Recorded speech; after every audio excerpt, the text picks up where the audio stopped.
চূড়ান্ত তালিকা প্রকাশের দিন। 14 তারিখ যে তালিকা প্রকাশ করবার কথা ছিল সেই তালিকা প্রকাশ না হওয়ার একটা সম্ভাবনা তৈরি হয়েছে, কেননা 7ই ফেব্রুয়ারির মধ্যে এসআইআর এর পর্ব শুনানি শেষ না হওয়ার সম্ভাবনা। রাজ্য জুড়ে অশান্তির জেরে পিছোতে পারে সেই শুনানির দিন, আশঙ্কা প্রকাশ করেছে নির্বাচন কমিশন। অর্থাৎ নির্ধারিত দিন ছিল 14 তারিখ, সেই দিন চূড়ান্ত তালিকা প্রকাশ করা সম্ভব নয়। এই বিষয়টি স্পষ্ট করছে নির্বাচন কমিশন, কেননা দোলাচলের পরিস্থিতি তৈরি হয়েছে। যেভাবে শুনানিকে কেন্দ্র করে গোটা রাজ্য জুড়ে অশান্তির খবর আসছে, যেভাবে রাজনৈতিক সংঘাতের বিষয়টি বারবার আসছে, তৃণমূল যেভাবে বাধা দেওয়ার চেষ্টা করেছে, তাতে একাধিক জায়গায় শুনানি পর্ব পিছিয়ে যাওয়ার একটা সম্ভাবনা তৈরি হয়েছে।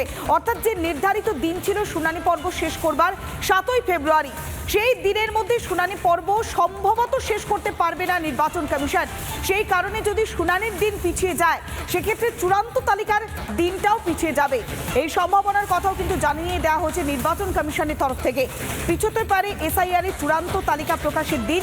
14 তারিখ তালিকা প্রকাশ না হওয়ার একটা সম্ভাবনা তৈরি হয়েছে, কেননা 7ই ফেব্রুয়ারি সেই নির্ধারিত দিন ছিল। সেই নির্ধারিত দিনের মধ্যেই শুনানি পর্ব শেষ করার কথা ছিল।